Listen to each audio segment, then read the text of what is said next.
एक संपन्न सेठ था जिसके एकमात्र पुत्र की बारात बड़ी धूमधाम से शादी करके वापस लौट रही थी। वापसी के समय वे एक घने जंगल में विश्राम के लिए रुके। उस जंगल में एक विशाल खेजड़ी का पेड़ था जिसकी ठंडी छाया में सारी बारात ठहर गई। दुल्हन ने मुंह फेरकर घूंघट हटाया और बैठ गई। संयोगवश उस खेजड़ी के पेड़ पर एक भूत का निवास था। इत्र और फुलेल की सुगंध से महकते दुल्हन के खुले चेहरे को देखकर भूत की आंखें चौंधिया गईं। उसने सोचा, क्या नारी का ऐसा रूप और यौवन भी हो सकता है? भूत सोचने लगा कि क्यों न वह इस दुल्हन के शरीर में प्रवेश कर जाए, परंतु इससे दुल्हन को तकलीफ होगी और वह इसे तकलीफ कैसे दे सकता है। यह सोचकर वह असमंजस में पड़ गया। फिर उसने सोचा, क्यों न वह दूल्हे को पकड़ ले, लेकिन दूल्हे को पकड़ने पर भी दुल्हन का ही मन तड़पेगा। ऐसे विचार पहले कभी भूत के मन में नहीं आए थे। आखिरकार विश्राम पूरा हो गया और बारात चल पड़ी।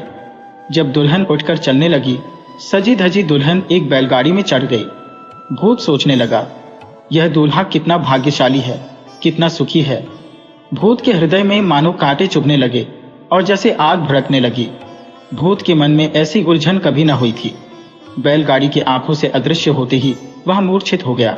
उधर बैलगाड़ी में बैठे हुए दूल्हे की उलझन भी कुछ कम नहीं थी। 2 घड़ी हो गई मगजमारी करते हुए, परंतु विवाह के खर्चे का हिसाब अभी तक नहीं मिल रहा था। बापू नाराज होंगे क्योंकि खर्च कुछ अधिक हो गया था। दुल्हन बैलगाड़ी से बाहर देखने लगी। उसकी नजर रास्ते में लगे हुए पेड़ों पर पड़ी। दुल्हन बोली, यह पेड़ तो ठेठ गांव वालों की पसंद है। खाने की इच्छा हो तो बताओ, मैं तुम्हें छुहारे खिला दूं, नारियल दे दूं, जी भरकर खाओ। दुल्हन भी ठेठ गांव वाली निकली। वह हट करके बोली, नहीं, मुझे तो बस पेड़ तोड़कर खाने हैं। दूल्हा कहने लगा, तुम्हारी अपनी पसंद है। मेरा तो एक बार मन हुआ कि इन पेड़ों के बदले में अपना 9 लखा हार भी दे दो। दूल्हा कहने लगा, ऐसी बेवकूफी की बातें फिर मत करना, बापू नाराज होंगे। वे रूप की बजाय औरतों के गुण का अधिक आदर करते हैं। दुल्हन मुस्कुराती हुई बोली, अब मालूम हुआ आप बापू के डर से ही हिसाब किताब में उलझे हुए हैं, परंतु सारी बातें अपनी अपनी जगह पर शोभा देती है। विवाह के समय हिसाब किताब में फंसना कहाँ का न्याय है। दूल्हे ने कहा, विवाह होना था सो हो गया, परंतु हिसाब किताब तो अभी बाकी है। विवाह के खर्च का सारा हिसाब किताब संभाल कर ठीक तीज के दिन मुझे व्यापार के लिए प्रदेश जाना है। ऐसा शुभ मुहूर्त फिर 7 बरस तक नहीं आएगा। परंतु गवार दुल्हन को यह शुभ मुहूर्त की बात सुनकर रत्ती भर भी खुशी नहीं हुई। पति प्रदेश चला जाएगा, यह बात सुनते ही उसके मन का स्वाद बिगड़ गया, जैसे कोई दिल को दबाकर खून निचोड़ रहा था। यह कैसी अनहोनी बात सुनी, उसे विश्वास ही नहीं हुआ। फिर पूछा, क्या कहा आपने? व्यापार की खातिर प्रदेश जाएंगे? दूल्हा गर्व भरे स्वर में बोला, इसमें क्या शक है, तुम खुद अपनी आंखों से देख लेना, हीरे मोतियों के ढेर लगे हैं, परंतु दौलत दिन दूनी रात चौगुनी नहीं बढ़ती रहे तभी अच्छा है। व्यापार तो बनिए का पहला धर्म है। अभी तो दौलत बहुत बढ़ानी है, ऐसा बढ़िया मुहूर्त कैसे छोड़ा जा सकता है। दुल्हन ने फिर कोई बात नहीं की। बात करने से मतलब भी क्या था। एक एक करके सारे पेड़ों का जिक्र करते हुए दुल्हन सोचने लगी कि इस पति के भरोसे पर वह माँ बाप का आंगन छोड़कर आई है। यह तो ठीक तीज के दिन शुभ मुहूर्त की बेला में व्यापार करने के लिए परदेश जाना चाहता है। दूल्हा अपने हिसाब में डूबा था, दुल्हन अपने ख्यालों में गोता लगा रही थी और बैल अपनी चाल में मग्न थे। चलते चलते बारात अपनी मंजिल पर पहुंची। आखिरकार सेठ की हवेली के सामने बारात आकर रुकी। गाजे बाजे और ढोल नगारों के साथ दुल्हन का स्वागत हुआ। शाम को हवेली में घी के दिए जलाए गए। रात्रि के दूसरे पहर में दूल्हा हवेली में आया और आते ही दुल्हन को नसीहत देने लगा कि घर की इज्जत का पूरा ध्यान रखे, सास ससुर की सेवा करे। देखते ही देखते 5 साल गुजर जाएंगे, फिर किस बात की कमी होगी। नसीहत की इन अनमोल बातों को दुल्हन चुपचाप सुनती रही। इधर जंगल में बेहोशी की हालत में पड़ा भूत जब होश में आया तो उसने चारों तरफ देखा। चारों ओर सुनसान जंगल ही था। यह सब दुल्हन के चेहरे का जादू था। उधर दुल्हन का पति उस यौवन से मुंह मोड़कर परदेश की राह पर चल पड़ा। उसने एक पोटली में हीरे मोती बांध ली और जाते हुए वह उसी खेजड़ी के पेड़ के पास से गुजरा। भूत ने उसे तुरंत पहचान लिया। आदमी का रूप धरकर उससे राम राम किया और पूछा, भाई अभी तो विवाह के मांगलिक धागे भी नहीं खुले, इतनी जल्दी कहाँ चल दिए? सेठ के लड़के ने कहा। क्यों, मांगलिक धागे क्या परदेश में नहीं खोलते? भूत काफी देर तक उसके साथ चलता रहा। सारी बातें जान ली कि वह 5 साल के लिए परदेश में व्यापार करेगा। अगर यह मुहूर्त चूक गया तो अगले 7 साल तक ऐसा बढ़िया मुहूर्त हाथ नहीं लगेगा। सेठ के लड़के की बोलचाल और स्वभाव को गौर से देखने के बाद भूत ने अपनी राह ली। मन ही मन में सोचने लगा कि सेठ के लड़के का रूप धरकर सवेरे ही सेठ की हवेली पर पहुंचा जाए तो 5 साल तक कोई पूछने वाला नहीं है। यह तो उम्दा मौका है। फिर उसने एक पल की देर भी नहीं की। हूबहू सेठ के लड़के का रूप धरकर वह गांव की तरफ चल पड़ा। मन में खुशी की सीमा न थी। वह सीधा हवेली न जाकर पहले सेठ की दुकान पर पहुंचा। हिसाब किताब करते हुए सेठ ने बेटे को देखा, तब भी उसका मन नहीं माना। परदेश के लिए गया हुआ बेटा वापस कैसे आ सकता है? आज तक उसने कभी मेरी बात नहीं टाली। बापू के होठों पर आती हुई बात को बेटा बगैर कहे ही समझ गया। हाथ जोड़कर बोला, आप मेरी बात पहले सुन लें।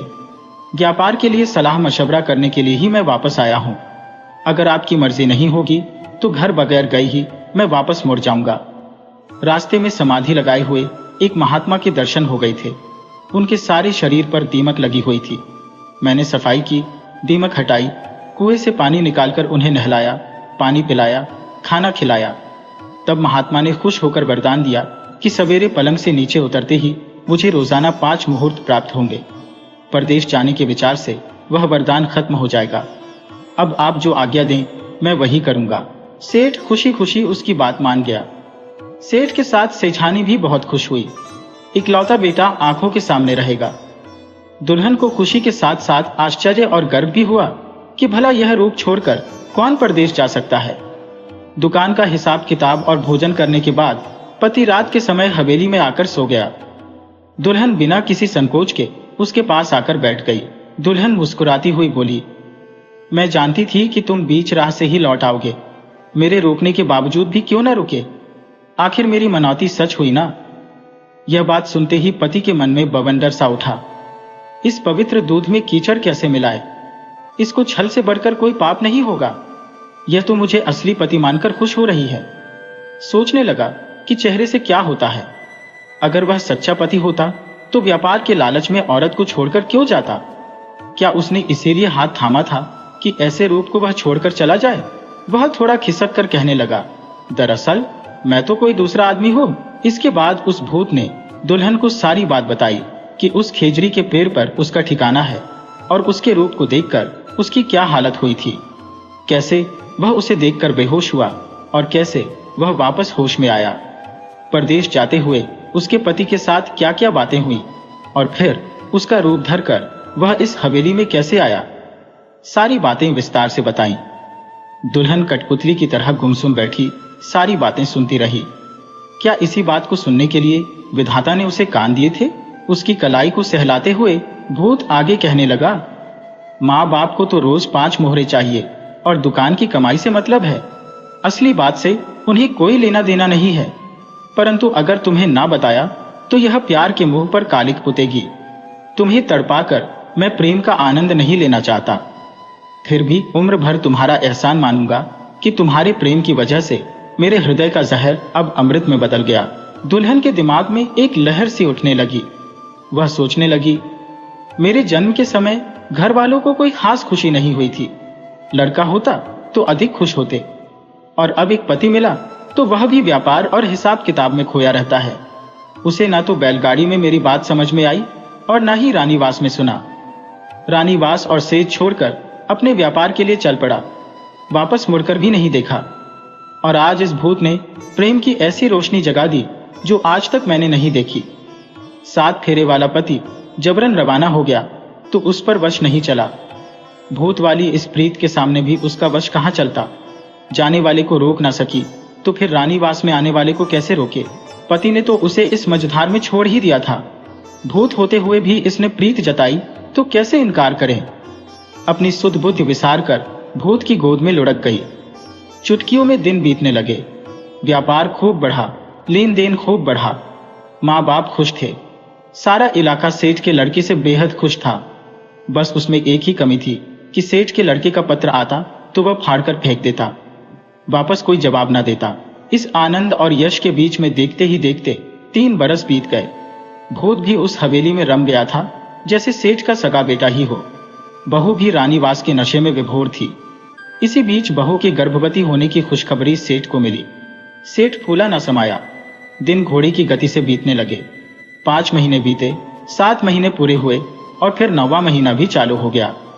बहू दिन भर रानीवास में सोई रहती और उसकी दासियां 8 पहर हाजिर रहती। इधर सेठ के असली बेटे का भी हाल सुनिए। वह परदेश में दौलत इकट्ठी कर रहा था। सोचता था बापू बेहद खुश होंगे। बीच बीच में आसपास के व्यापारी उससे मिलते रहते थे। उसे वहां पाकर वे बहुत ही आश्चर्यचकित होते। एक दफा एक व्यापारी ने पूछ ही लिया कि वह गांव से कब वापस आया। यह सुनकर उसे कम आश्चर्य नहीं हुआ। जवाब दिया कि उसने तो अभी तक गांव की तरफ मुंह भी नहीं किया। क्या वे पागल तो नहीं हो गए? व्यापारी जोर देकर कहने लगा और विस्तार से सारी बात बताई, परंतु उसे फिर भी विश्वास नहीं हुआ। वह सोचता था कि यह सब लोग उसके व्यापार से जलते हैं, इसीलिए ऐसी बातें करते हैं। परंतु एक दिन सवेरे सवेरे की बात है, एक भरोसेमंद पड़ोसी ने आकर उसे खबर दी कि बहू को बच्चा होने वाला है। सेठ का लड़का बोला, अगर ऐसी बात होती तो घर वाले मुझे जरूर खबर देते। मैंने 5-7 चिट्ठियां तो लिखी ही थी, परंतु एक का भी जवाब नहीं आया। पड़ोसी ने कहा, भले आदमी, जरा सोचो तो सही कि घर वाले खबर क्यों करते और किसको करते। उनका लड़का तो बीच राह से तीसरे दिन ही वापस आ गया था। एक महात्मा के दिए हुए मंत्र से सेठ जी को रोजाना 5 मोहरे देता है। हवेली पर तो राम की मेहर है, रानीवास में घी के दिए जलते हैं। हाँ, अब मालूम हुआ कि आपकी शक्ल हूबहू सेठ के लड़के से मिलती है। विधाता का खेल है, खुद सेठ जी देखिए तो पहचान ना सके। अब बातचीत करने पर मालूम हुआ कि आपकी शक्ल तो जरूर मिलती है, परंतु आप कोई दूसरे हैं। भला मैं दूसरा कैसे हुआ? अब लगता है कि कल परसों ही जाना पड़ेगा। सेठ के लड़के ने अपना धंधा समेटा, मुनीम को सारा हिसाब किताब समझाया और अपने गांव की तरफ चल पड़ा। वही जेठ का महीना था, लू चल रही थी। रास्ते में उसने सोचा, क्या जाता है, कौन से पैसे लगते हैं, पके हुए निर्णयों में ढालूंगा। आंगन में औरतों का जमघट लगा हुआ था। सेठ सेठानी घबराए हुए मनोयोग रहे थे। भूत वाला पति ऊपर रानीवास के दरवाजे पर खड़ा था, एकदम उदास। बहू अपने कमरे में थी, जहां वह प्रसव पीड़ा से जूझ रही थी। असली पति बेहिचक आंगन में आ खड़ा हुआ, कंधे पर ढाल का अंगोछा लटक रहा था।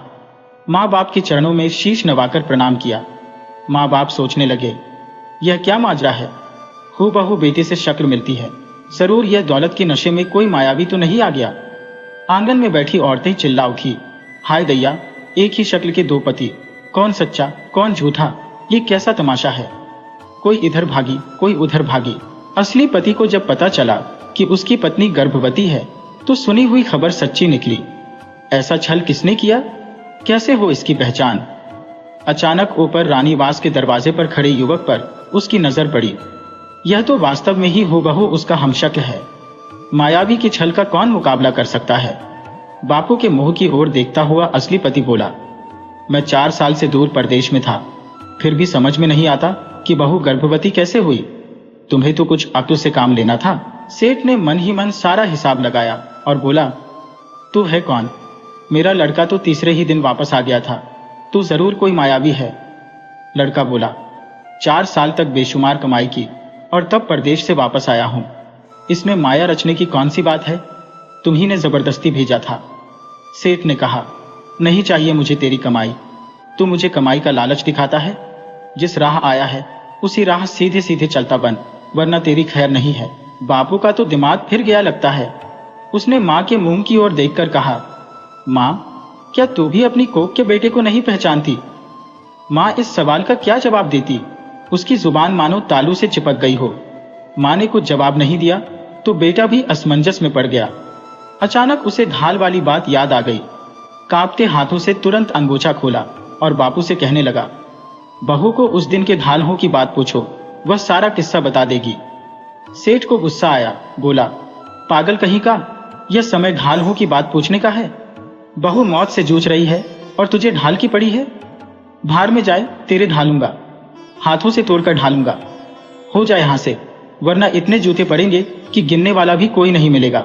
बेटे ने कहा, बाप के जूतों की अब कोई परवाह नहीं, परंतु सचमुच मैंने उस दिन बैलगाड़ी में यही बात कही थी। हवेली से भागी हुई औरतों के जरिए यह बात हवा की तरह घर घर में फैल गई। देखते ही देखते सेठ की हवेली के सामने मेला सा लग गया।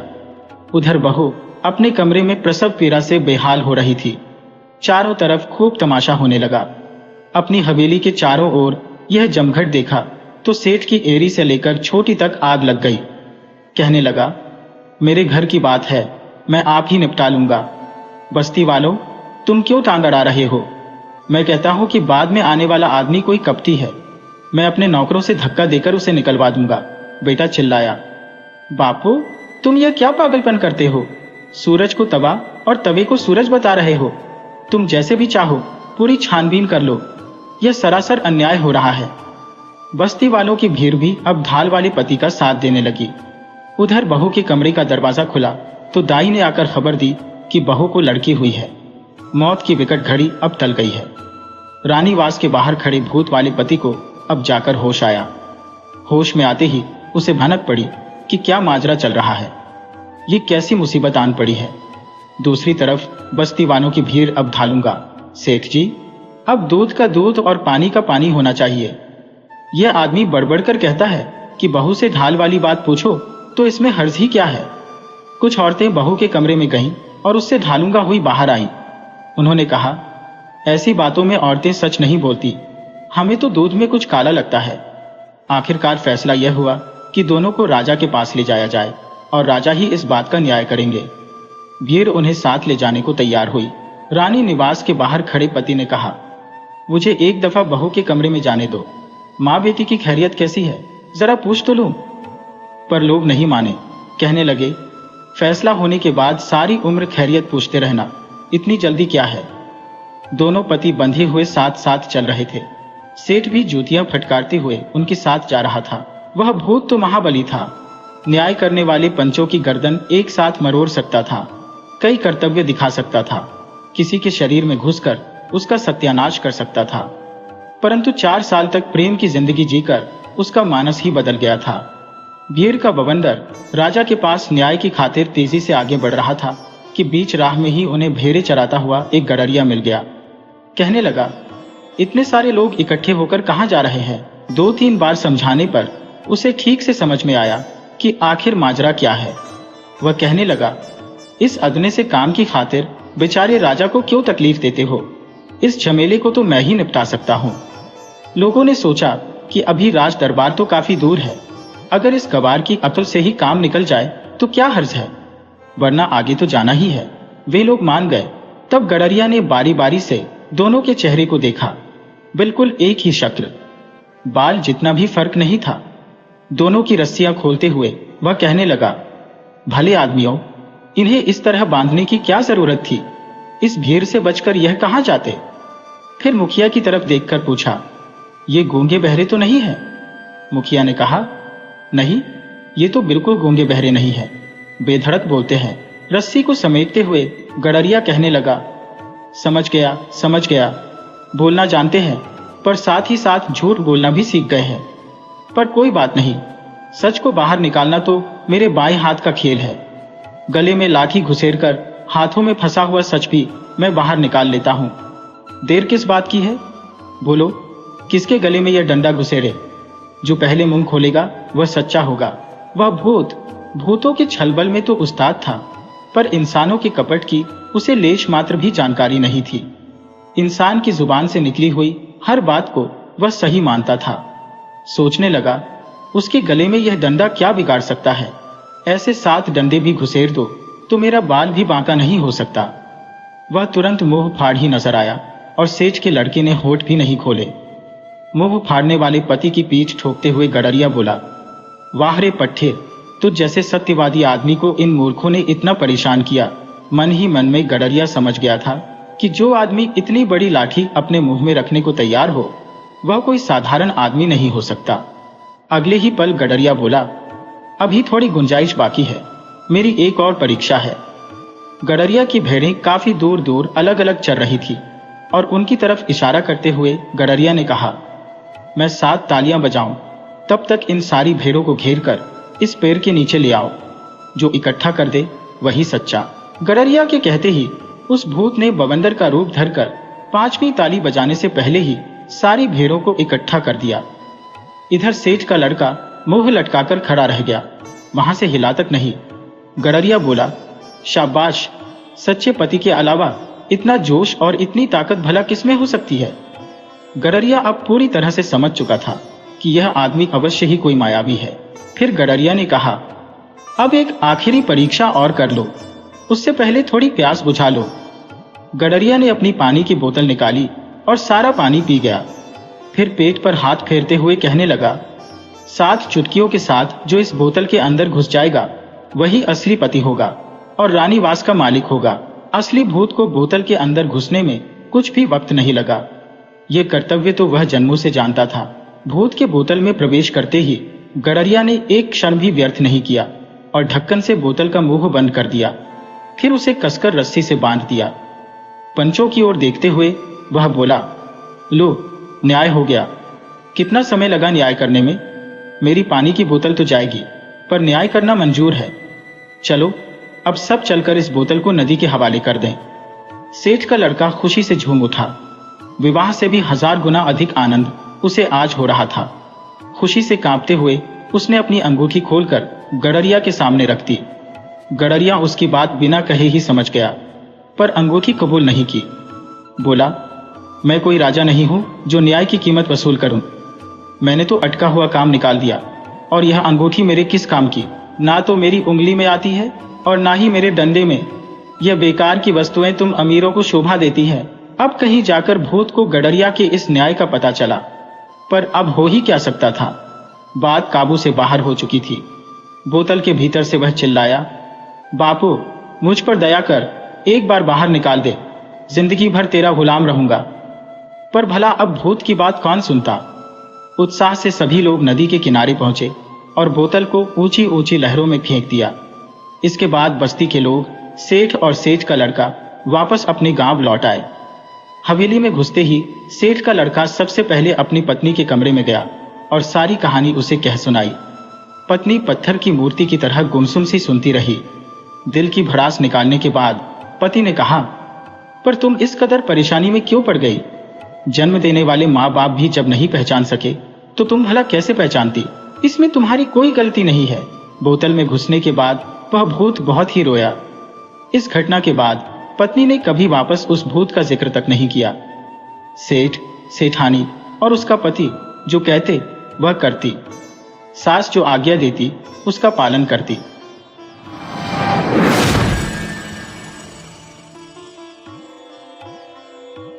पुरातन काल की बात है। एक ग्राम में श्रीमान दामोदर शास्त्री नामक एक विद्वान निवास करते थे। शास्त्री जी अपनी काव्यात्मक प्रतिभा और विद्वता के कारण दूर दूर तक प्रसिद्ध थे। एक बार शास्त्री जी मिथिला से अपने गांव पैदल लौट रहे थे। मार्ग की कठिनाइयों के कारण उन्हें रुक रुक कर विश्राम करना पड़ रहा था। उनके पास खाने पीने के लिए थोड़े से सत्तू और लड्डू थे। उस दिन भीषण दोपहरी थी और शास्त्री जी पसीने से लथपथ थे। मार्ग में एक सुंदर जलाशय आया, जिसके चारों ओर छायादार वृक्ष थे। यह रमणीय स्थल किसी भी पथिक की थकान मिटाने में समर्थ था। शास्त्री जी वहां पहुंचे और उनका मन प्रफुल्लित हो गया। वह एक वृक्ष के नीचे विश्राम के लिए बैठ गए और सोचा कि पसीना सूखने के बाद स्नान करेंगे। शास्त्री जी गहरी नींद में सो गए और काफी देर तक सोते रहे। जागने के बाद उन्होंने स्नान किया और फिर लोटे में पानी भरकर सत्तू घोलने लगे। उन्होंने थैली से 2 लड्डू निकाले और खाने ही जा रहे थे कि सामने से एक थका हुआ, पसीने से तरबतर व्यक्ति आता दिखाई दिया। वह व्यक्ति शाही वस्त्रों में सुसज्जित था। शास्त्री जी ने अपनेपन से कहा, आओ भाई, बहुत दूर से पैदल आ रहे लगते हो, बैठो, पहले पसीना सुखा लो। जब उस व्यक्ति का पसीना सूख गया तो शास्त्री जी ने उसे सत्तू पीने को दिया, जिसे उसने बड़ी कृतज्ञता से पिया। दोनों ने आपस में परिचय किया। वह व्यक्ति मगध का राजकुमार चंद्रदत्त था।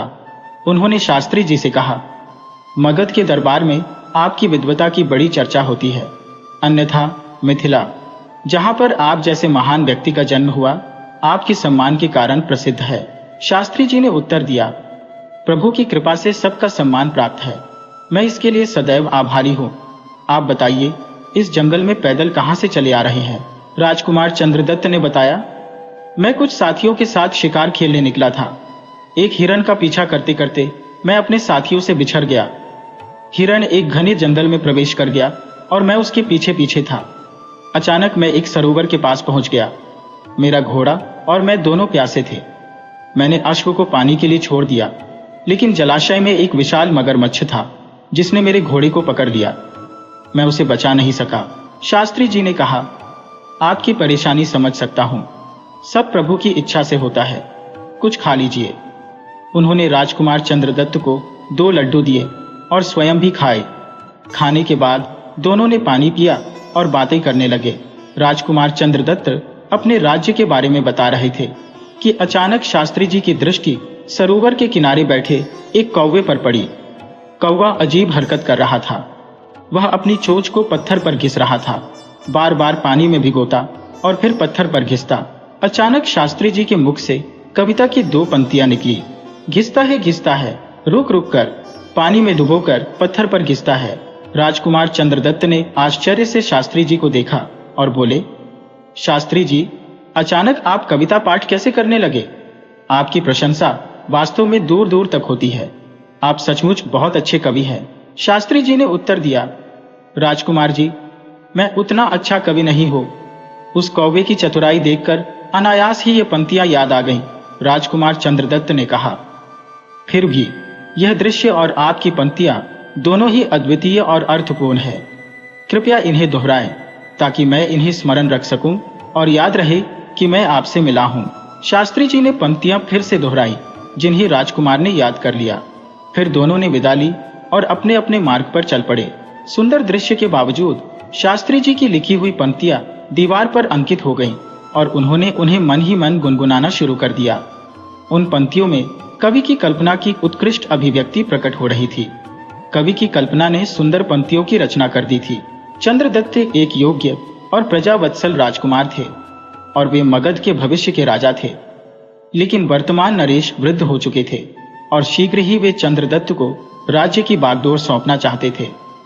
परंतु यह कार्य खुशी से संपन्न ना हो सका, क्योंकि मगध नरेश की अचानक ही मृत्यु हो गई। युवराज चंद्रदत्त को राज्य की बागडोर संभालनी पड़ी। दूसरी तरफ कुछ कुटिल और चालक मंत्री मगध की सत्ता को हथियाने के लिए षड्यंत्र रच रहे थे। वे नए राजा चंद्रदत्त की हत्या की योजना बना रहे थे। राज्य का शाही नाई गोपाल भी इस षड्यंत्र में उनके साथ था। कुटिल मंत्री ने गोपाल को अपने पास बुलाया और कहा, गोपाल, यही उचित समय है कि हम मगध की सत्ता में परिवर्तन कर सकते हैं। भूतपूर्व राजा के समय में हमने बड़े घोटाले किए हैं। अब चंद्रदत्त को उनके बारे में पता चल गया तो वह हमें कारागार में डाल देगा। षड्यंत्रकारी मंत्री ने चिंतित स्वर में कहा, इसलिए शीघ्र ही उसे परलोक विदा कर देना चाहिए। गोपाल ने उत्तर दिया, मंत्री जी, आप निश्चित रहें। कल मैं चंद्रदत्त की दाढ़ी बनाऊंगा और मेरा उस्तरा एक झटके में ही आपकी समस्या को सुलझा देगा। मंत्री ने कहा, शाबाश, हम तुम्हें इतना पुरस्कार देंगे कि तुमने कल्पना भी न की होगी। अब मैं चला हूं। किसी ने देख लिया और चंद्रदत्त को बता दिया तो मेरी जान मुश्किल में पड़ जाएगी। गोपाल वहां से चला गया। इस षड्यंत्र से अनजान चंद्रदत्त राज्य की व्यवस्था में फैले भ्रष्टाचार पर अंकुश लगाने के लिए नए नए नियम बना रहे थे। वे सभी भ्रष्ट अधिकारियों को अपने मंत्रिमंडल से निकालना चाहते थे। एक दिन चंद्रदत्त ने गोपाल नाई को बुलवा भेजा। गोपाल बहुत प्रसन्न हुआ। वह इसी अवसर की प्रतीक्षा कर रहा था। आज उसका और उसके साथियों का मनोरथ पूरा होने वाला था। यही सब सोचकर वह कुटिल नाई अपने उस्तरे को लेकर राजमहल में पहुंचा, जहां चंद्रदत्त उसकी प्रतीक्षा कर रहे थे। गोपाल ने कहा, महाराज की जय हो। कई दिनों बाद सेवक को याद किया है। चंद्रदत्त ने उत्तर दिया, गोपाल, राज्य में कुछ अराजक तत्वों ने उत्पात मचा रखा है। सबको उनका दंड देकर ही चैन आएगा। गोपाल ने पूछा, महाराज, क्या आप जानते हैं कि वे लोग कौन है? चंद्रदत्त ने उत्तर दिया, हमारे गुप्तचर इसी कार्य में लगे हैं। तुम शीघ्र अपना कार्य करो। गोपाल ने पानी लेकर अपने उस्तरे को भिगोया और पत्थर पर घिसकर उसकी धार तेज करने लगा। तभी एक गुप्तचर आया और राजा चंद्रदत्त के कान में कुछ गुप्त मंत्रणा की ओर चला गया। गोपाल ने कुछ सुन तो नहीं सका, लेकिन उसके मन में शंका हो उठी। उसे अपना कार्य शीघ्र ही करना चाहिए। गोपाल ने अपने उस्तरे की धार को पानी में भिगोकर फिर से तेज किया।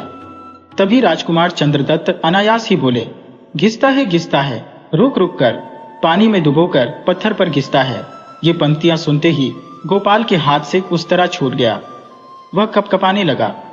उसे लगा कि अभी अभी गुप्तचर आया था और उसने इसके बारे में कुछ कहा है और राजा को सब कुछ पता चल गया है। अब उसके प्राण नहीं बचने वाले, मृत्यु दंड निश्चित है। वह तत्काल ही उस्तरा छोड़कर राजा चंद्रदत्त के पैरों में गिर पड़ा और बोला, महाराज, मुझे क्षमा करें, मैं षड्यंत्रकारियों के साथ मिल गया था। मुझे नहीं पता था कि आप इतनी शीघ्र ही जान जाएंगे। राजा चंद्रदत्त उस समय हक्का बक्का रह गए, क्योंकि उन्होंने तो शास्त्री जी की कही हुई कविता की पंक्तियां ही दोहराई थी। उन्होंने अपने आप को संभालते हुए गोपाल से कहा, उठो और साफ साफ बताओ क्या बात है। महाराज, आज मैं इस उस्तरे से आपके प्राण हरने आया था, परंतु आप तो सब कुछ जान ही गए हैं। आपने कविता कहकर बता दिया कि आपसे कुछ भी छुपा नहीं है। मुझे क्षमा करें महाराज, मैं बहक गया था। चंद्रदत्त ने गंभीरता से कहा, यदि क्षमा चाहते हो तो शीघ्र अपने साथियों का नाम बताओ। नाई ने तोते की तरह सारी जानकारी बता दी। राजा ने तत्काल सैनिकों को बुलाकर षड्यंत्रकारियों की गिरफ्तारी के आदेश दे दिए। सभी शत्रु बंदी बना लिए गए और भरे दरबार में प्रजा के सामने नाई को साक्षी बनाकर सबका भेद खोल दिया गया। चंद्रदत्त ने सबको बंदी गृह में डलवा दिया और नाई को राज्य से निष्कासित कर दिया। जब यह सब समाप्त हुआ तो चंद्रदत्त सोच में पड़ गए। आज एक कविता ने न केवल उनका जीवन बचाया, बल्कि उनके शत्रुओं को भी सदैव के लिए मार्ग से हटा दिया। वह कविता तो जैसे जीवनदायिनी थी। आज उनका हृदय शास्त्री जी के प्रति और भी कृतज्ञता से भर उठा था। वे उनके दर्शन के लिए व्यग्र हो उठे और अगले ही दिन चंद्रदत्त अपने कुछ विश्वसनीय साथियों के साथ पंडित जी के गांव पहुंच गए। जब मगध की शाही सवारी शास्त्री जी के घर के सामने रुकी तो सारा गांव आश्चर्य में पड़ गया और उनका भरपूर स्वागत किया। फिर मगध नरेश ने एकांत में उनसे बात करने की इच्छा जाहिर की। दोनों एकांत में पहुंचे। चंद्रदत्त ने कहा, शास्त्री जी, यह तो मैं जानता था कि आप विद्वान हैं, परंतु मुझे अब यह पता चला कि आप में कोई अलौकिक शक्ति है। आपकी एक कविता मंत्र ने न केवल मेरा उद्धार किया, बल्कि मुझे भविष्य के बारे में चेतावनी भी दी।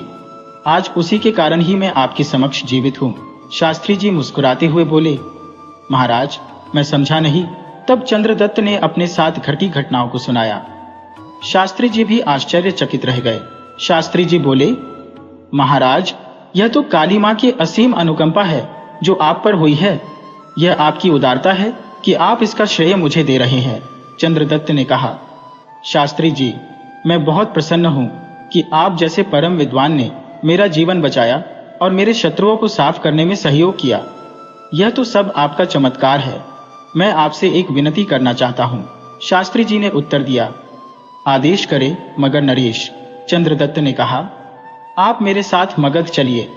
मैं आपको अपने राज्य में प्रधानमंत्री बनाकर मगध की प्रगति का स्वप्न देखना चाहता हूं। शास्त्री जी ने उत्तर दिया, महाराज, यह सम्मान आपने मुझे दिया, इसके लिए मैं आपका आभारी हूं, परंतु मैं आपकी यह सेवा करने में समर्थ नहीं हूं। मैं अपनी जन्मभूमि मिथिला का ऋणी हूं और इस ऋण को उसकी सेवा करके चुकाना चाहता हूं। मुझे कोई अन्य आदेश दें। चंद्रदत्त बोले, धन्य है मिथिला, जहां आप जैसे विद्वान और देशभक्त ने जन्म लिया। मैं आशा करता हूं कि आप आवश्यकता पड़ने पर मेरी सहायता और मार्गदर्शन के लिए अवश्य ही आएंगे। शास्त्री जी ने उत्तर दिया, अवश्य राजन, यह तो मेरा सौभाग्य होगा। तत्पश्चात राजा चंद्रदत्त ने शास्त्री जी को कई उपहार दिए और वापस अपने राज्य मगध लौट गए।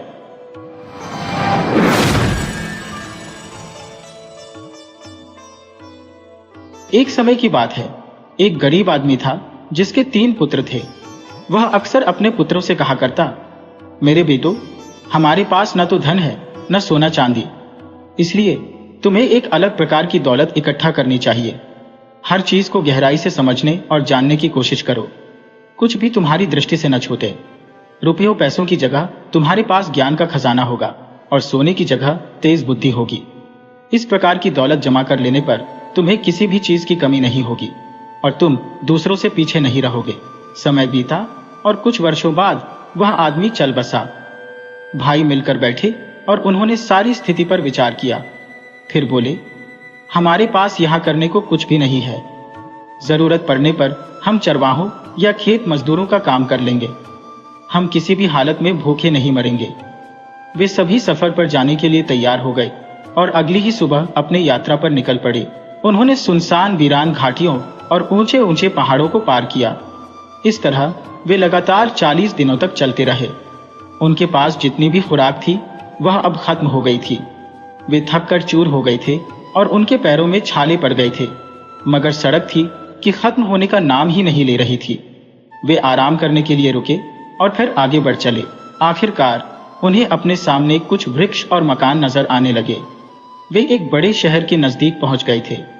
तीनों भाई बहुत खुश हुए और जल्दी जल्दी कदम बढ़ाने लगे। उन्होंने कहा, जो कुछ बुरा था वह पीछे रह गया और आगे तो अच्छा ही अच्छा होने वाला है। जब वे शहर के बिल्कुल निकट पहुंच गए तो सबसे बड़ा भाई अचानक रुक गया।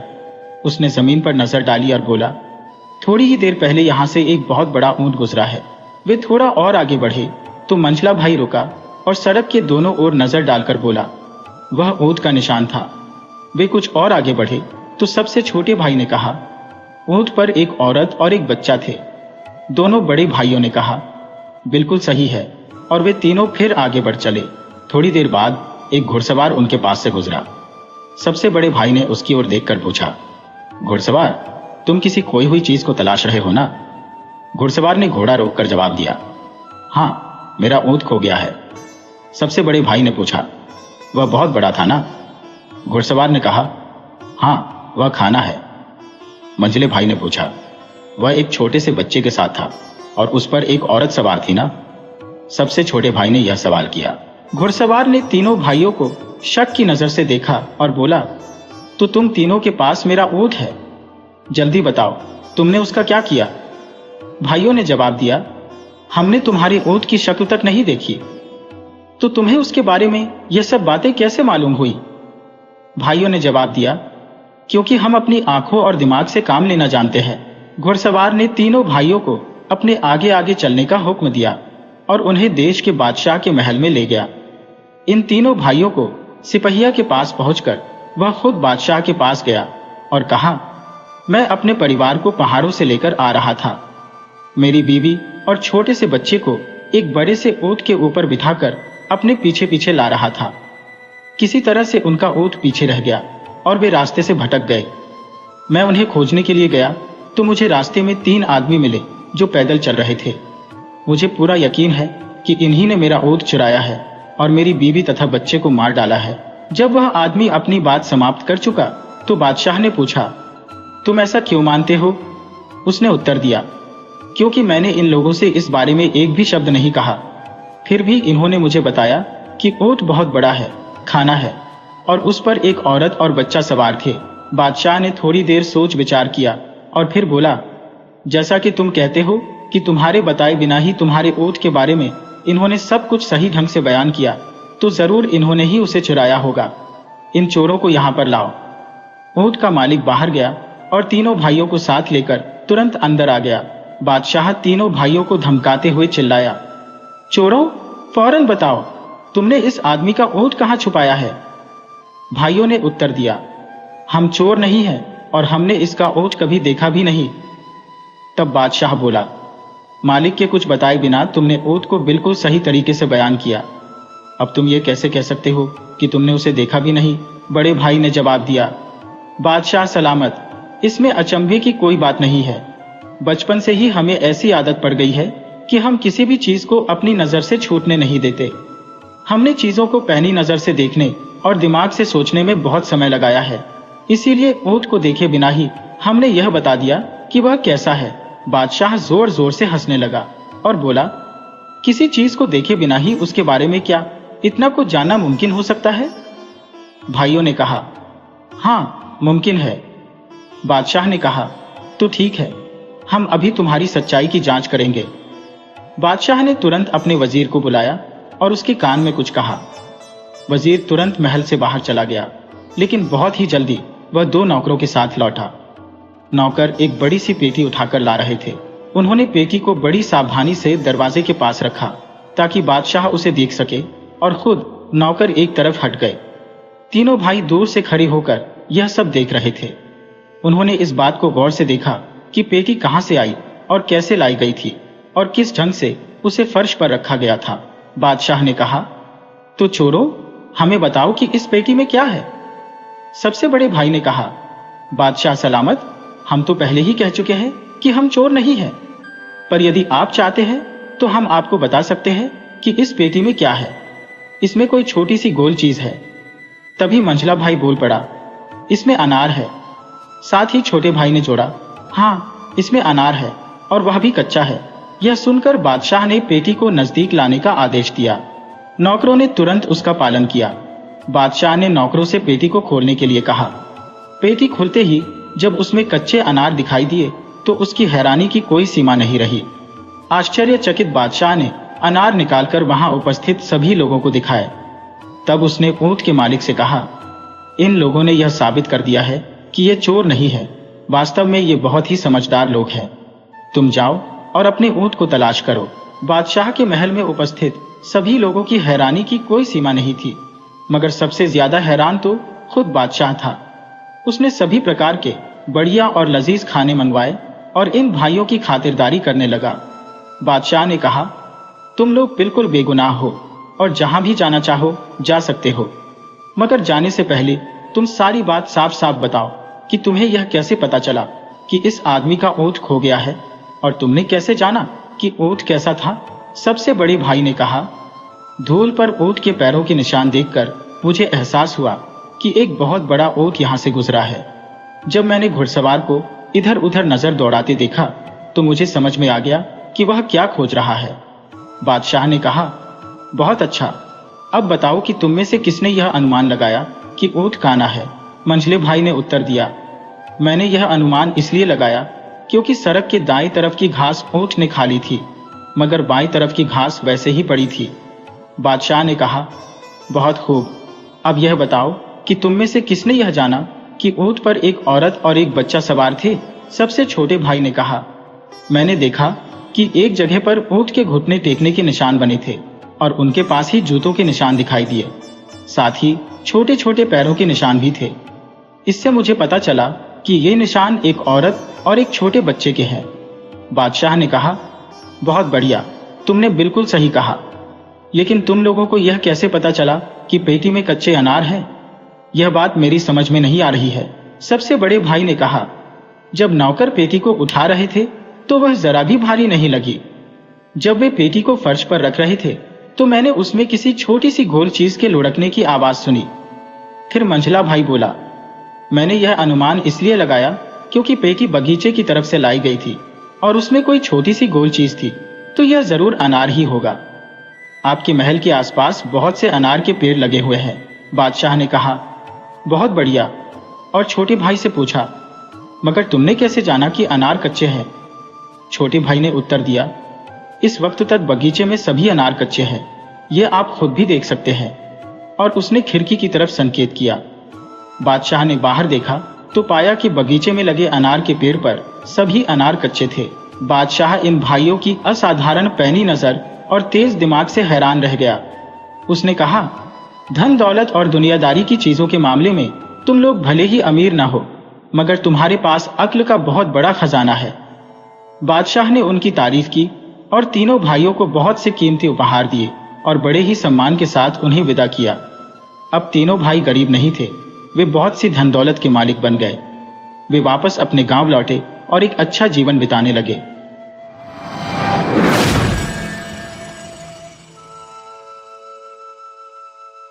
एक समय की बात है, एक गांव में शीतल नाम का एक आदमी रहता था। नाम तो उसका शीतल था, परंतु स्वभाव से वह बिल्कुल विपरीत, बहुत ही गंभीर मिजाज का व्यक्ति था। छोटी छोटी बातों पर लोगों से झगड़ा कर लेना उसकी आदत थी। वह बड़ा ही हठी और अक्खड़ स्वभाव का व्यक्ति था। यहाँ तक कि उसके परिवार वाले भी उसके इस हठी और कठोर स्वभाव से बहुत ही परेशान थे। शीतल को लोग अक्सर शीतू कहकर बुलाते थे। उसकी पत्नी अक्सर उसे समझाती कि छोटी छोटी बातों पर झगड़ा करना ठीक नहीं है, परंतु उसकी बातों का कोई असर न होता। वह मानता था कि मैं किसी से झगड़ा नहीं करता। अक्सर वह अपने गधे को अपने काम में इस्तेमाल करता। जोर से सामान लाना हो या फसल काट कर ले जानी हो, वह सब कामों में अपने गधे का इस्तेमाल करता। गांव वाले भी शीतू से परेशान ही रहते थे। अगर गांव में किसी आदमी को रास्ते में शीतू दिखाई पड़ जाता तो वह आदमी अपना रास्ता बदल लेता ताकि बिना वजह झगड़ा ना हो जाए। पूरी दुनिया में शीतू का कोई मित्र न था। वह चाहे तो सबसे झगड़ा करता था, परंतु अपने गधे से बहुत ही प्यार करता था। वह उसे प्यार से नहलाता, दुलारता और खिलाता था। अपने गधे पर वह कभी भी गुस्सा नहीं करता था। शीतू के घर के आंगन में एक शहतूत का पेड़ था जिस पर मीठे शहतूत लगते थे। एक दिन की बात है, कुछ छोटे बच्चों ने पेड़ से शहतूत तोड़ लिए। बच्चों ने यह बात घर पर बताई और यह बात पूरे गांव में फैल गई। सब लोग शीतू की इस हरकत से नाराज थे कि इतनी छोटी बात पर बच्चों को डांटना ठीक नहीं है, परंतु किसी ने भी शीतू के घर जाकर इस बात की शिकायत नहीं की। इसी तरह कुछ दिन बीते। एक दिन शीतू अपने गधे को लेकर दूसरे गांव गया। रास्ता काफी लंबा था, तो लौटते समय शीतू को कुछ थकावट सी महसूस होने लगी। वह सोचने लगा कि क्यों न किसी पेड़ के नीचे गधे को बांध दूं और किसी भोजनालय में भोजन कर लूं। शीतू गधे को बांधने के लिए पेड़ तलाशने लगा। तभी उसकी नजर एक पेड़ पर पड़ी जहां पहले से ही एक घोड़ा बंधा हुआ था। घोड़ा घास खा रहा था और घोड़े का मालिक पास ही खड़ा था। शीतू को यह जगह ठीक लगी और वह भी उसी पेड़ के साथ अपना गधा बांधने लगा। यह देखकर घोड़े का मालिक बोला, भाई, अपने इस गधे को इस पेड़ पर मत बांधो। मेरा घोड़ा बड़ा ही गुस्सैल है, वह तुम्हारे इस गधे को मार डालेगा। गधे का मालिक शीतू ने कहा, यह पेड़ केवल तुम्हारा नहीं है और मैं इस पर ही अपने गधे को बांधूंगा। शीतू अपनी बात पर अड़ा रहा। घोड़े का मालिक बोला, यदि तुम मेरी बात नहीं मानोगे तो तुम खुद ही इसके जिम्मेदार होंगे। चेतावनी देने के बाद भी शीतू नहीं माना और गधे को उसी पेड़ पर ही बांधकर चला गया। इधर घोड़े ने उस गधे को लात मारकर नीचे गिरा दिया। इससे पहले कि घोड़े का मालिक उसे संभाल पाता, घोड़े ने लात मार मारकर गधे को मार दिया। तभी गधे का मालिक वहां पर आ गया और अपने मारे हुए गधे को देखकर चिल्लाने लगा, अरे, तुम्हारे घोड़े ने मेरे गधे को मार दिया। अब मुझे मेरा गधा लाकर दो, नहीं तो तुम्हें यहां से नहीं जाने दूंगा। घोड़े का मालिक बोला, मैंने तुम्हें पहले ही कहा था कि मेरा घोड़ा गुस्सैल है, वह तुम्हारे इस गधे को मार देगा, परंतु तुमने मेरी बात नहीं मानी। अब इसकी जिम्मेदारी तुम्हारी है, क्योंकि मैंने पहले ही तुम्हें सावधान कर दिया था। दोनों लोग आपस में बहस करने लगे। तभी एक राहगीर यह देखकर रुक गया और बोला, तुम दोनों को राजा के दरबार में जाना चाहिए, राजा ही तुम दोनों का न्याय करेंगे। दोनों सलाह मानकर राजा के दरबार में न्याय के लिए चल दिए। राज दरबार में राजा ने गड्ढे के मालिक से पूछा, पूरी बात बताओ, तुम्हारा गधा कैसे मरा? गड्ढे के मालिक शीतू ने कहा, महाराज, मेरा गधा और इसका घोड़ा एक ही पेड़ के नीचे बंधे हुए थे कि अचानक इसका घोड़ा पागल हो गया और उसने मेरे गधे को मार डाला। हालांकि घोड़े का मालिक बड़ी हैरानी से शीतू को देख रहा था कि उसने पूरी बात नहीं बताई, परंतु वह शांत रहा और कुछ न बोला। राजा ने घोड़े के मालिक से पूछा, क्या तुम्हारे घोड़े ने इसके गधे को मारा है? बताओ, तुम बोल क्यों नहीं रहे हो? क्या सच है? बताओ। बार बार पूछने पर भी घोड़े का मालिक कुछ नहीं बोला। राजा बोले, क्या तुम बाहरी हो? क्या तुम बोल नहीं सकते? यह देखकर शीतू अचानक बोल पड़ा, महाराज, यह व्यक्ति गूंगा और बहरा नहीं है। पहले तो यह मुझे खूब चीख चीख कर बोल रहा था कि अपने गधे को इधर मत बांधो, मेरा घोड़ा इस गधे को मार देगा। अब आपके सामने गूंगा और बहरा बनने का नाटक कर रहा है। यह सुनकर घोड़े का मालिक बोला, महाराज, क्षमा करें, यह व्यक्ति बार बार झूठ बोल रहा था। मैंने चुप रहने का नाटक किया जिससे कि यह अपने मुंह से सच्चाई बोल दे, और इसने ऐसा ही किया। इसने अभी खुद आपके सामने बोला कि मैंने इसे कई बार चेतावनी दी थी कि अपने गधे को यहाँ पर मत बांधो, परंतु यह नहीं माना। यह सुनकर राजा मुस्कुराने लगे और बोले, इसका मतलब है कि तुमने इसे पहले ही सावधान कर दिया था कि घोड़ा गुस्सैल है, फिर भी इसने तुम्हारी बात नहीं मानी और अपना गधा वहीं पर बांध दिया।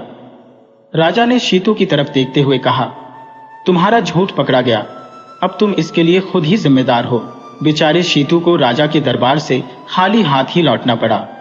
अपने प्यारे गधे की जान जाने पर पहली बार शीतू को अपने अड़ियल और गुस्से वाले व्यवहार पर दुख महसूस हो रहा था। वह सोच रहा था कि अगर वह घोड़े के मालिक की बात मानता और अपनी बात पर अड़ा नहीं रहता और ना ही गुस्सा करता तो उसका गधा आज जिंदा होता।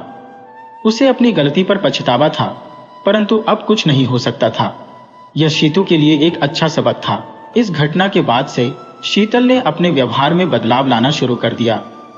अब उसने लोगों से बिना वजह झगड़ना बंद कर दिया और एक शांतिपूर्ण जीवन जीने लगा।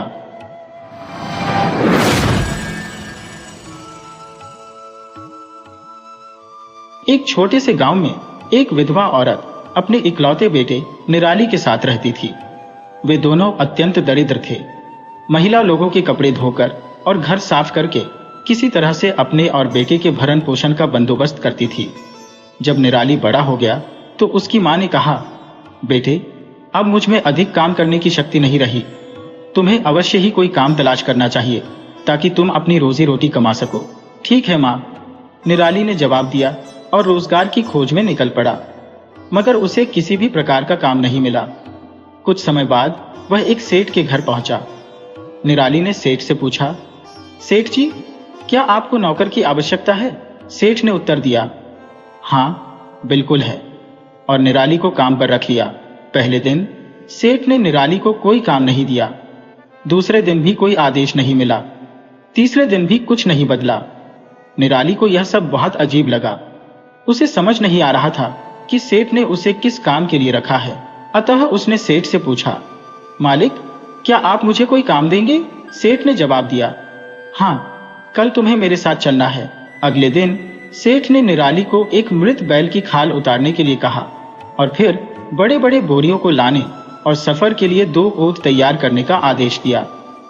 एक ऊंट पर बैल की खाल और बोरियां लाद दी गईं और दूसरे पर सेठ खुद सवार हो गया। वे दूर एक पहाड़ के पास पहुंचे। सेठ ने ऊंट रोककर निराली को बोरियां और बैल की खाल उतारने का आदेश दिया। निराली ने वैसा ही किया। तब सेठ ने कहा, निराली, बैल की खाल को उलटकर उस पर लेट जाओ। निराली को समझ नहीं आया कि यह क्या मामला है, मगर उसने मालिक का आदेश मान लिया। जैसे ही वह बैल की खाल पर लेटा, सेठ ने उसे खाल में लपेटकर एक बंडल बना दिया और उसे अच्छी तरह कस दिया। फिर सेठ एक चट्टान के पीछे जाकर छिप गया। कुछ समय बाद 2 बड़े पक्षी वहां आए। उन्होंने खाल को अपनी चोंचों से पकड़ लिया क्योंकि उसमें से ताजे मांस की गंध आ रही थी, और वे बंडल को उड़ाकर एक पहाड़ की चोटी पर ले गए। चोटी पर पहुंचकर पक्षी खाल को अपनी चोंच और पंजों से नोचने लगे। खाल फट गई और निराली बाहर निकल आया। पक्षियों ने उसे देखा तो वे डरकर उड़ गए और खाल को भी अपने साथ ले गए। निराली उठकर खड़ा हुआ और अपने इर्द गिर्द देखने लगा। उसका सेठ, जो पहाड़ के नीचे खड़ा था, उसे देखकर चिल्लाया, वहां क्यों खड़े हो? तुम्हारे पैरों के पास जो रंगीन पत्थर पड़े हुए हैं, उन्हें मेरे पास नीचे फेंक दो। निराली ने अपने आसपास नजर डाली तो वहां सचमुच कई हीरे बिखरे पड़े थे। वे धूप में चमक रहे थे। निराली ने हीरे उठाकर नीचे सेठ के पास फेंकने शुरू कर दिए। सेठ उन हीरों को उठाकर जल्दी जल्दी अपने बोरियों में भरने लगा। निराली काफी देर तक काम करता रहा। अचानक उसके दिमाग में एक ख्याल आया और उसका खून सूख गया। उसने कहा, मालिक, मैं यहां से नीचे कैसे उतरूंगा? उसने चिल्लाकर सेठ से पूछा, कुछ और हीरे नीचे फेंक दो। सेठ ने जवाब दिया, मैं बाद में तुम्हें नीचे उतारने का तरीका बताऊंगा। निराली ने सेठ पर विश्वास किया और हीरे नीचे फेंकता रहा। जब बोरियां भर गईं तो सेठ ने उन्हें ऊंट पर लाद दिया। उसने हंसते हुए निराली को पुकार कर कहा, अब तुम समझ गए हो ना कि मैं अपने नौकरों से क्या काम लेता हूं। देखो, वहां पहाड़ पर तुम्हारे जैसे कितने और भी हैं। यह कहकर सेठ अपने ऊंट को हाँक कर ले गया।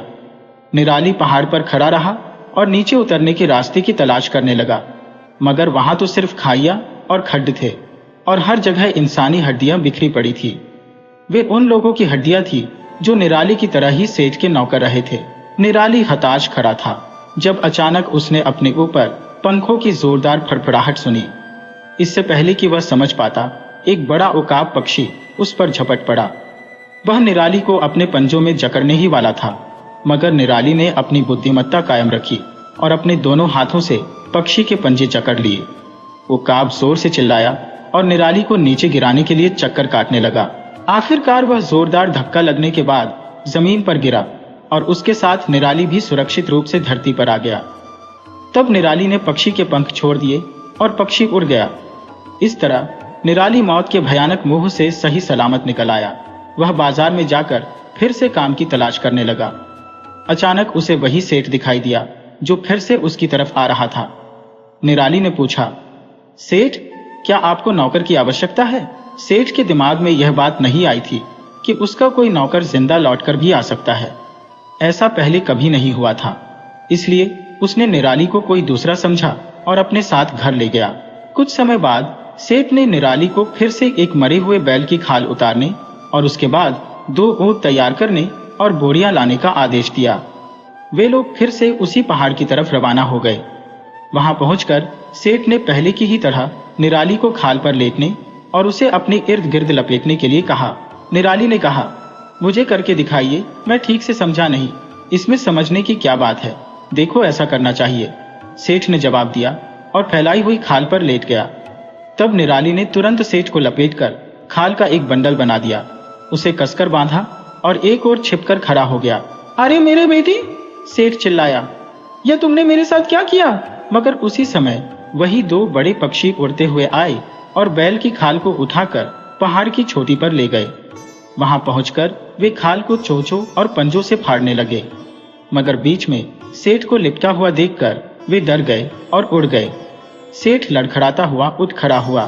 सेठ, वक्त बर्बाद मत करो और हीरे नीचे फेंको, जैसे मैंने किया था, निराली ने नीचे से पुकार कर कहा। अब सेठ उसे पहचान गया और डर और गुस्से से थर थर कांपने लगा। तुम पहाड़ से नीचे कैसे उतरे? सेठ ने निराली से पूछा। जल्दी से मुझे जवाब दो, कुछ हीरे नीचे फेंक दो। जब मेरे पास काफी हीरे हो जाएंगे तो मैं तुम्हें बता दूंगा कि पहाड़ से नीचे कैसे उतरा जा सकता है, निराली ने जवाब दिया। सेठ हीरे नीचे फेंकने लगा और निराली उन्हें जल्दी जल्दी उठाने लगा। जब बोरियां भर गईं तो निराली ने उन्हें ऊंट पर लाद दिया। सेठ, अब जरा अपने इर्द गिर्द नजर डालो, निराली ने पुकार कर कहा। जिन आदमियों को तुमने मौत के मुंह में धकेला था, उनकी हड्डियां सभी जगह बिखरी पड़ी है। तुम उनसे नीचे उतारने का रास्ता क्यों नहीं पूछते? जहां तक मेरा सवाल है, मैं तो अपने घर चला। इतना कहकर निराली ने ऊंट का मुंह मोड़ा और अपनी मां के घर की ओर चल दिया। सेठ पहाड़ की चोटी पर इधर उधर दौड़ता हुआ धमकियां देता रहा और चीखता चिल्लाता रहा, मगर यह सब बेकार था। वहां उसकी सुनने वाला कोई नहीं था। सेठ को अपने किए हुए कुकर्मों की सजा मिल गई और वह वहीं पर तड़प तड़प कर मर गया, जबकि निराली अब बहुत ही धनवान होकर अपने घर लौट आया। वह अपनी मां के साथ एक खुशनुमा जिंदगी बिताने लगा।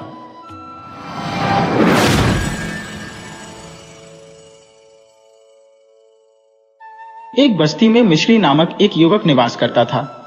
मिश्री अत्यंत निर्धन और सरल स्वभाव का था। मिश्री के पिता का निधन हो चुका था। वह अपनी मां धनिया के साथ निवास करता था। मिश्री के पिता जब जीवित थे तब गांव के जमींदार धनीराम की यहां मजदूरी करते थे। धनीराम की इच्छा थी कि मिश्री भी अपने पिता की तरह उसके पास मजदूरी करे। एक दिन धनीराम ने मिश्री और उसकी मां को अपने पास बुलाया और कहा, देख धनिया, मैं गांव का मुखिया हूं और गांव वासियों के सुख दुख की जिम्मेदारी मेरी है। तेरा बेटा मिश्री माना कि अभी छोटा है, लेकिन इतना छोटा भी नहीं कि कुछ कर ना सके। धनिया ने पूछा, क्या काम करवाओगे इस भोले भाले बालक से? मिश्री ने हस्तक्षेप किया, अम्मा, असल में यह मुझे स्कूल जाने से रोकना चाहता है। धनिया ने कहा, बेटा, तुम्हारे बड़े होने पर ही बात कर रहा हूं, क्या काम करवाओगे यह बताओ। धनीराम ने कहा, भाई, काम क्या पत्थर उठवाएंगे, इससे हल्का फुल्का ही काम करवाएंगे। फिर भी बताओ तो सही। भाई, बात यह है कि बिना काम करवाए तेरी कुछ मदद करूंगा तो तेरा मान नहीं मानेगा। बिना मेहनत की कमाई का भोग लगाओगे तो भगवान भी बड़ा मानते हैं। धनिया ने कहा, तो बताओ क्या काम करवाओगे? धनीराम ने कहा, देख, मेरे घर में 5 भैंस है। मिश्री सुबह इन्हें जंगल में चराने ले जाएगा और शाम को वापस लाकर बांध देगा। रात को उनके खाने के लिए चारा पानी रख देगा और अपने घर जाकर सो जाएगा। बस इतना ही काम है। धनिया ने कहा, जरूरी क्या कि मजदूरी कराए? मजदूरी भी देंगे, मुफ्त में तो मैं किसी से सड़क पर गिरा हुआ रुपया भी ना उठवाऊं। मिश्री ने कहा, रुपया क्या, तुम तो 10 पैसे का एक सिक्का भी ना गिरने दो सड़क पर। धनीराम ने मिश्री की बात को अनसुना करते हुए कहा, कुछ नहीं, इसकी तो आदत है बैठे बैठे कुछ बोलते रहने की। तो बात पक्की, मजदूरी नहीं बताई आपने भाई। ऐसा करते हैं कि 5 में से उसे बड़ी कद वाली एक भैंस का दूध सुबह सुबह देंगे। तेरा मंजूर है? धनिया ने कहा, ठीक है, लेकिन सुबह और शाम दोनों वक्त का दूध चाहिए। धनीराम ने दबे स्वर में कहा, सोचना क्या, अब तो जिद ही पकड़ रही है तो भाई, चाहे नुकसान हो जाए लेकिन मदद तो कुछ गरीब अपना काम शुरू कर देगा। मिश्री ने बीच में कहा, अम्मा, सुबह से दोपहर तक तो मैं स्कूल में रहता हूँ, तो सुबह सुबह इसकी भैंसों को जंगल में छोड़कर स्कूल चले जाना। दोपहर तक उनकी देखभाल मैं कर लूंगा। धनिया ने कहा, ठीक है, तो कल सुबह से तेरा काम शुरू होगा, लेकिन दूध परसों सुबह से ही मिलेगा। इस तरह से मिश्री ने जमींदार की भैंसें चराने का काम शुरू कर दिया। अभी 2-4 दिन ही बीते थे कि धनिया धनीराम के पास आई और बोली, ठाकुर साहब, एक बात समझ में नहीं आ रही। मिश्री के पिता जब जीवित थे तो कहते थे कि ये 5 भैंस सुबह शाम 10 किलो दूध देती थी। जंगल में चराकर लाने का काम मैंने इसी उम्मीद में मिश्री को दिलाया था कि अच्छी घास खाने से इनके दूध में बढ़ोतरी होगी। धनीराम ने कहा। तो धनिया ने कहा, दूध में बढ़ोतरी तो हुई, लेकिन केवल आपके हिस्से की भैंसों के।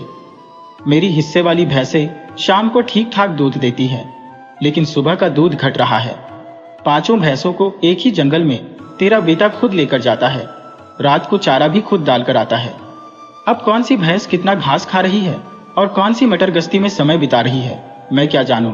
धनीराम ने कहा, धनिया, कुछ ना कुछ गड़बड़ तो है, लेकिन जंगल में तेरा बेटा ही रहता है इनके साथ। रात में ये भैंसें मेरे घर में रहती हैं।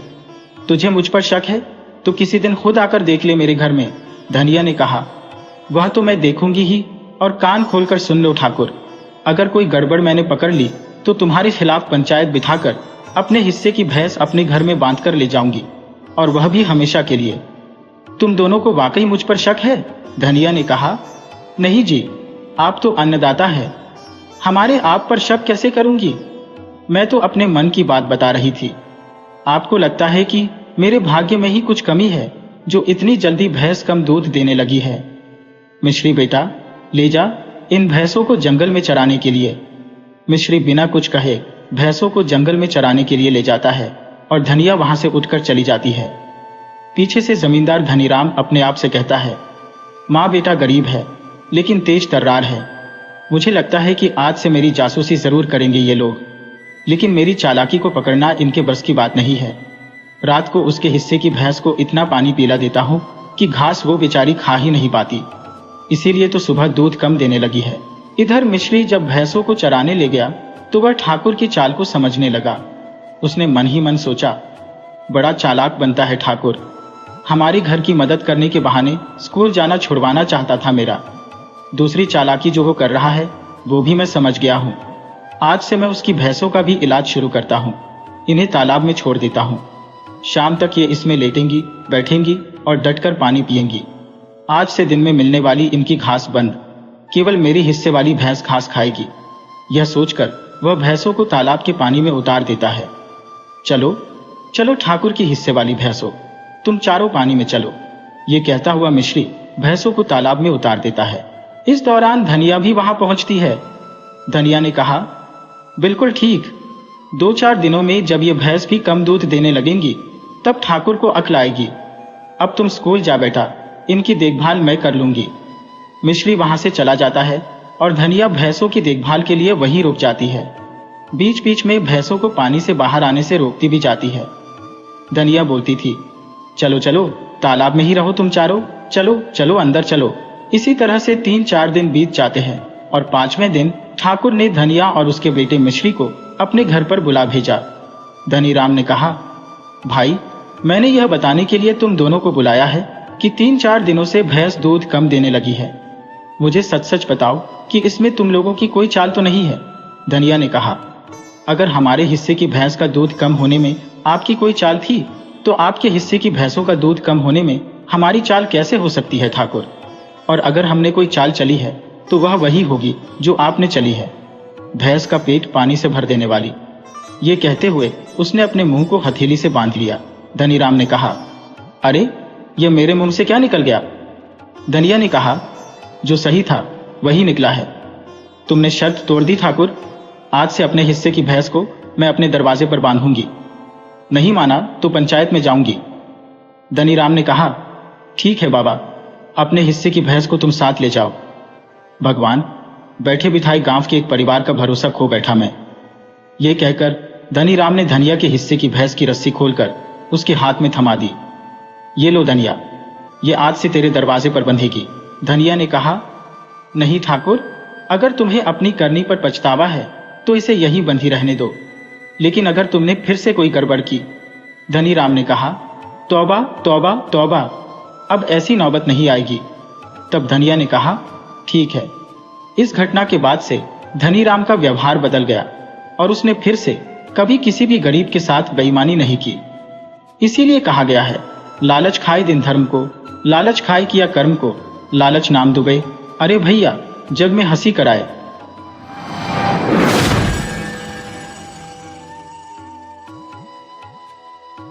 लगभग 200 वर्षों पूर्व केरल के लालगुरु गांव में पर्वतम्मा नामक एक महिला निवास करती थी।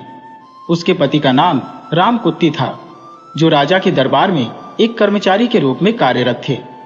रामकुट्टी की व्यस्तता इतनी अधिक थी कि यह निर्धारित करना कठिन हो जाता था कि वह कब घर लौटेंगे। पर्वतम्मा अपना अधिकांश समय भगवान सुब्रमण्यम की पूजा में व्यतीत करती थी। दक्षिण भारत के कई राज्यों में भगवान शिव के पुत्र कार्तिकेय को सुब्रमण्यम के नाम से जाना जाता है। पर्वतम्मा भी सुब्रमण्यम की भक्ति में लीन रहती और उनसे प्रार्थना करती, स्वामी, आप मुझे कब दर्शन देंगे? आप कब मेरे हाथ से प्रसाद स्वीकार करने मेरे घर आएंगे? एक दिन जब पर्वतम्मा हमेशा की तरह भगवान सुब्रमण्यम के सामने प्रार्थना कर रही थी, तो मूर्ति के पीछे से पुजारी ने आवाज दी, हे भक्त, मैं तुम्हारी भक्ति से अत्यंत प्रसन्न हूँ। आज सूर्यास्त के समय मैं तुम्हारी याचना पूरी करूंगा। मंदिर में भगवान की आवाज सुनकर पर्वतम्मा बहुत खुश हो गईं। वह तुरंत अपने घर की ओर चल पड़ी और भगवान को भोग लगाने के लिए विभिन्न प्रकार के पकवान तैयार करने लगी। जैसे जैसे शाम हो रही थी, उन्होंने बाहर से एक भीषण आवाज सुनी। वह व्यक्ति पाव तांबा के घर के सामने खड़ा होकर जोर से जय सुब्रमण्यम कह रहा था।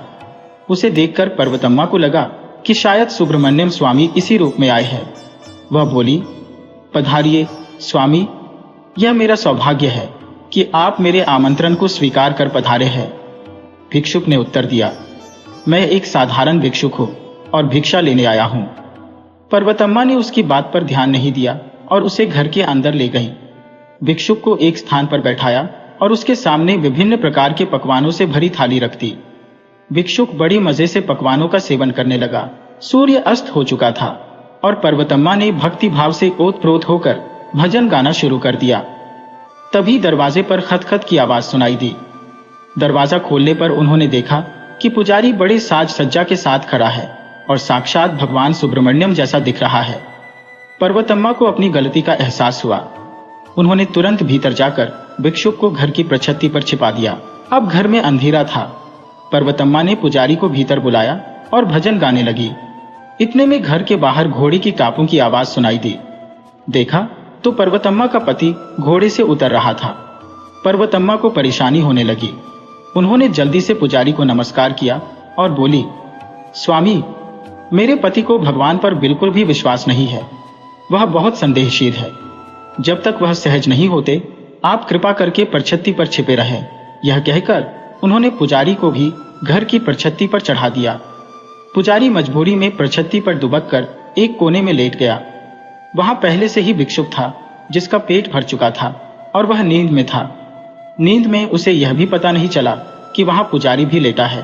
पार्वती अम्मा का पति जब भजन करने लगा और ढेर सारे पकवान देखकर वह आश्चर्यचकित रह गया।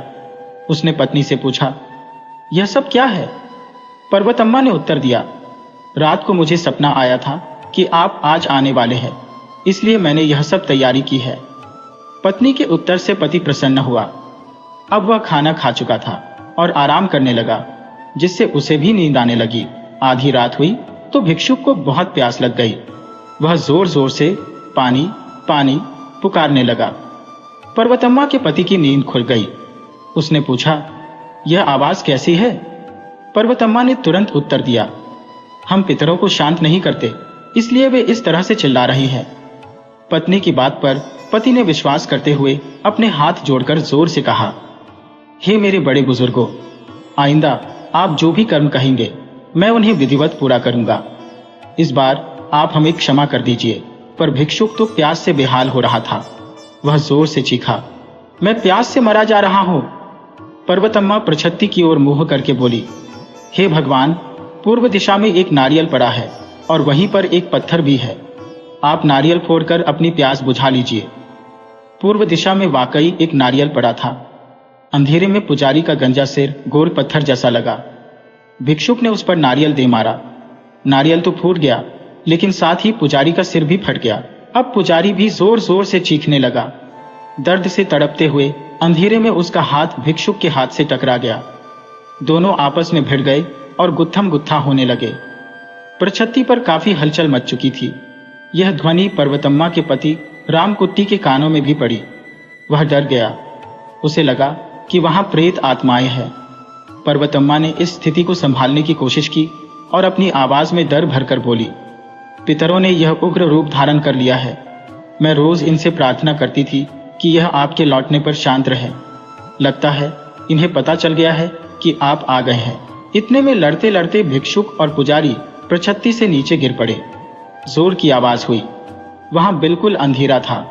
रामकुट्टी डर गया। उसे लगा कि उसके पितृ उससे रुष्ट है। वह डर के मारे अपने होश हवास खो बैठा। गिरता पड़ता जल्दी से घर से बाहर दौड़ा और घोड़े पर सवार होकर उसे चाबुक मारने लगा। वह इतनी तेजी से चाबुक चला रहा था कि कुछ चाबुक स्वयं उसकी पीठ पर भी लग गए। अब तो रामकुट्टी और भी घबरा गया। उसे विश्वास हो गया कि उसके पितृ उसका पीछा कर रहे हैं। वह जोर से याचना करने लगा, मुझे छोड़ दीजिए। मेरे कर्तव्य पालन में आइंदा कोई कोताही नहीं होगी। मैं आपको वचन देता हूँ। इस बीच पर्वतम्मा को मौका मिल गया। उसने तुरंत भिक्षुक और पुजारी को घर से बाहर धकेल दिया। इस तरह से एक भिक्षुक, पुजारी और पर्वतम्मा के पति को भी एक अच्छा सबक मिल गया।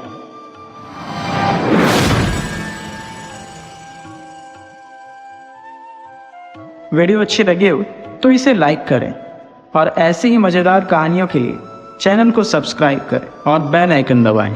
ज़्यादा से ज़्यादा अपने दोस्तों को शेयर करें। धन्यवाद।